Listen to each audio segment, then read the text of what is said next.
story of Lil Wop is definitely one of the strangest tales I've ever heard, of a SoundCloud demon who sounded like he came straight out of hell, fading into irrelevancy and then coming back in a big way. But maybe not for the reasons you think, but who am I kidding? If you're watching this video right now, you already know what he did, but you don't know exactly how he got famous. So let's roll it back a couple years and look at how Lil Wop even became Lil Wop in the first place. Louis McPherson was born October 17th, 1995 in Chicago, Illinois. Almost nothing is known about his early days besides the fact that both of his parents were in his life in some capacity and he was once part of a gang. Well, maybe. It's not very clear about this point in his life, but if you listen to his music at all, you can tell that he probably had some experience in the streets. But whether he was a gangster or not, he was very popular in his local neighborhood. Many people would even stop him at the mall to ask for pictures before he even started rapping. But that didn't mean he didn't have aspirations of becoming a rapper himself, because after he listened to Gucci Mane for the first time with his cousin Famous Dex, he became a huge fan and wanted to start rapping just like Gucci. Yes, that's right, Famous Dex and Lil Wop are actually cousins. Wop got his start in the world of rap by freestyling with his friends. He would often smoke weed and pop pills when he did so, and he found it made him a lot more creative. He originally went under the name Young Locaine, but he decided to switch his name to Lil Wop based off of Gucci's nickname Big Guap. Guap, Guap, Whip, I don't fucking know. His parents didn't seem to see eye to eye on his new career as a rapper because his mom was a big fan of what he was doing, but his dad did not approve. But nothing would stop Wop from achieving his dreams, because at the age of 17 he actually ended up moving to Atlanta with his brother just to see a new part of the world. As soon as he arrived, he managed to tap in with 21 Savage and Ruby Rose. Seems really crazy now, but at the time neither one of them were all that famous, and it turns out that 21 Savage actually had a friend named Man Savage that Wop had a close connection to. Once Wop made that connection with 21 Savage, he would often accompany him to the studio. At first he didn't even rap, he would just sit in the back, smoke weed, and take everything in, trying to learn what he could to improve his skills. And this studio always had a lot of small time rappers coming in and out, so he was able to make a lot of connections with people who would help him later on in his career. Soon after, he was actually able to link up with some professional producers and started putting out his own music, dropping his first track, Chicken Talk, in mid-2016, followed up by his first mixtape, a 3-track EP called Wopster. And this EP actually featured a track with Trippie Redd, meaning these two were tapped in from the start. It turns out that Trippie initially met Wop after a fan told him to tap in with his music, and they both met in a studio in LA, becoming fast friends after that. A lot of people forget, but at the start of Trippie's career, these two were inseparable. You would see them pictured together almost every day. And it turns out that Wop was actually present at the video shoot for Pole's 1469, featuring, well, 6ix9ine. And he even managed to get a feature on a 6ix9ine track called Slumped Up that would later become Booba, but unfortunately Wop was actually kicked off. When it came time for 6ix9ine and Trippie Redd to record the video for Ow Wee, Lil Wop also was there, and they all took a picture together that would later become a meme. The picture was later shared on Twitter and captioned, "What would you do if these three tried to jump you?" And then somebody replied, "I'd throw a Xanax on the ground and watch them all fight over it." And on top of getting a Trippie Redd feature on his first ever mixtape, he would also get another feature from a rapper known as Drug Rich Peso, who at the time was a pretty big deal, proving that Wop's time spent in the studio forming connections would later benefit him. But his first big breakout moment is when he would feature on Trippie Redd's track Take Her Soul. And look at that. That art looks a little bit familiar. Oh look, it's Dirty Butt again. And this is actually how Dirty Butt got his start in the industry. In a weird way, Dirty Butt and Lil Wop are actually connected, huh? The more you know. Once 2017 hit, Wop really put his foot on the gas. He started the year off by convincing Trippie Redd to get his first ever face tattoo, the 14 right in the middle of his face. And he also got his own face tattoo, the ice cream cone meant to pay respects to Gucci Mane. And after that, he dropped a mixtape called Wopavelli with some pretty clear Gucci Mane branding on it. And now I think this is a good time to talk about Wop's actual musical ability, and in my opinion, he's not that good of a rapper. Sometimes when he's a feature on a track, he can kind of add to it, he can catch a certain dark vibe and kind of enhance the song.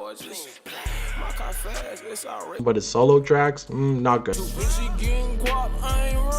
I used to get pissed off back in the day when people would talk about mumble rappers, but if you're gonna call anyone a mumble rapper, I think Lil Wop definitely fits that bill pretty well. The best comparison I can make is one of my commenters on the Young Goth video actually said that Young Goth sounds like his brain is actively turning off while he's rapping, and I would say Lil Wop kind of sounds the same. And that's probably why Wopavelli 1 has a feature on almost every single track. And after that, he dropped part 2 of the Wopavelli series, and once again, every track has a feature. But I'm not gonna lie to you, I kind of missed this era of the SoundCloud Wave when anyone could just walk into a studio, record a track with somebody, there was no label, and the mixtapes ended up coming out with so many features that was crazy. Because nowadays, you never see that happen anymore. And after dropping that tape, he ended up doing an interview with a channel called Say Cheese, where he would then reveal he spent over $4,000 a month on drugs. How much do you think you spend a month on drugs?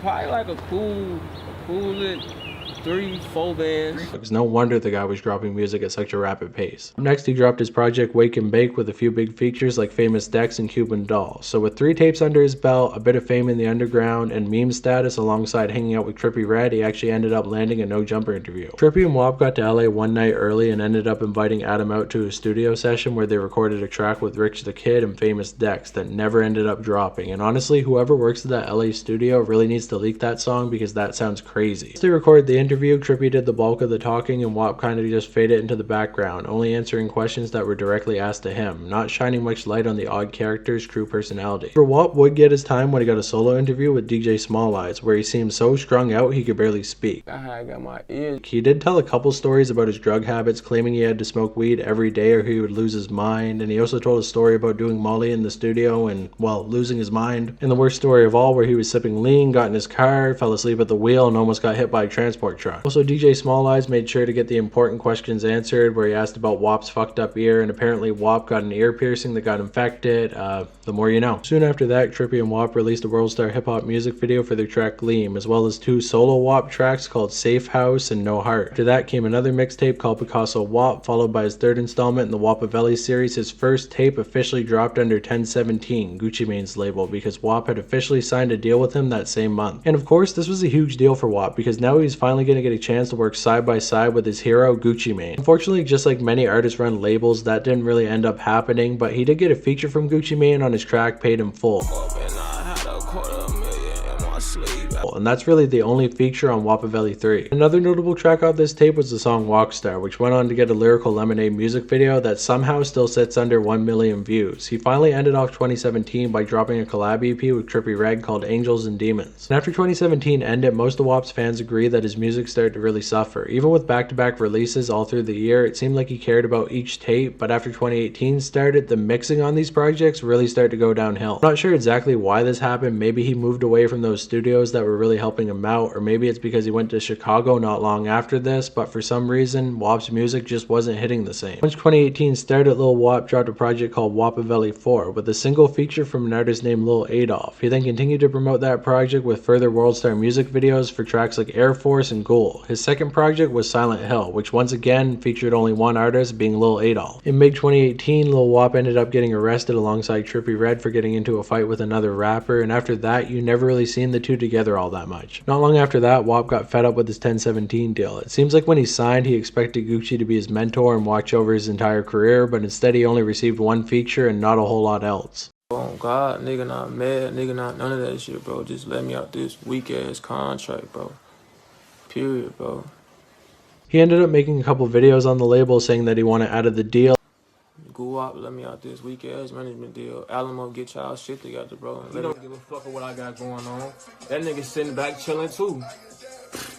That nigga getting 20% off me, and he not doing shit for me, bro. And 1017 actually agreed, voiding his deal in late 2018. And then after that, WAP ended off the year by dropping Picasso WAP 2 with a couple more features. Now at this point, it seems like WAP's moment was over. He moved back to Chicago and kept dropping music, but his work with Trippie Redd started to become less and less frequent, and without Gucci Mane behind him, it seems like he was starting to fade. 2019, he dropped 2 more mixtapes called XVVI and Light, followed by Wapster 2 and Enchant It in 2020, which was then followed up by Say Cheese in 2021, and finally Halloween in 2022. As the years rolled on, WAP became a forgotten figure in the SoundCloud Wave until 2023 when he started an OnlyFans account with his girlfriend. Eventually they ended up breaking up and the account never really got that much attention in the first place, so he was left with nothing to do with it until Super Bowl night of 2023. This was basically the shot that was heard around the world when he revealed to everybody that he was bisexual, showing a picture of himself in a crop top with pigtails. And in this highly overly political world of the post-COVID internet, people went absolutely fucking nuts. I mean, we have had bisexual rappers before like Lil Peep or McConan, but this was the first gangster rapper that revealed he actually liked men, and on top of that he was dressing like a female. It was a complete shitfest after this point. Some people liked it, some people didn't, some people wanted to kick him out of the community, some people thought he was doing it for clout, but throughout his OnlyFans numbers were going way up. And he even got a second No Jumper interview after 6 years, and you can't tell me they ever would have had him again if he didn't come out as bisexual. And he also did a second Say Cheese interview where he revealed to the world that he was actually clean off drugs. Do you believe them? Not sure. After that, he decided to double down, posting a picture of him with cat ears saying he was into femboys, before then posting a picture of him in women's underwear saying he was going to transition. This led many people to start to speculate online that he did all of this for attention, and I can't really say one way or the other. I think that maybe he really did feel like this throughout his life and he finally wanted to show the world his true self, but maybe it was also a really good time to do so with the whole red pill movement. I'm just saying, nobody was really talking about Lil Wap, but after this, his streaming numbers started to go up, his followers on Instagram started to go up, he was getting money from OnlyFans, and honestly, you can't really hate the man's hustle. Or, you know, maybe this man just did so many drugs that he burned his brain out completely, because listening to this man talk in interviews is like sticking a can of aerosol cheese in your brain and just spraying it all through there. But now the moment you all been waiting for. What is my political opinion on? No, I'm not touching that with a 10-foot pole. Make sure to enjoy your political arguments down in the comments below, and while you're down there, you can also leave a knife emoji too to prove that you made it to the end of this video. Subscribe, as I'm trying to make it to 10,000 subscribers by the end of the year.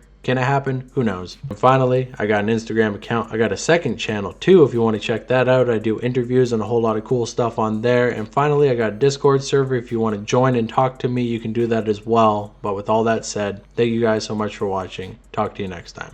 Bye. Oh man, goddamn.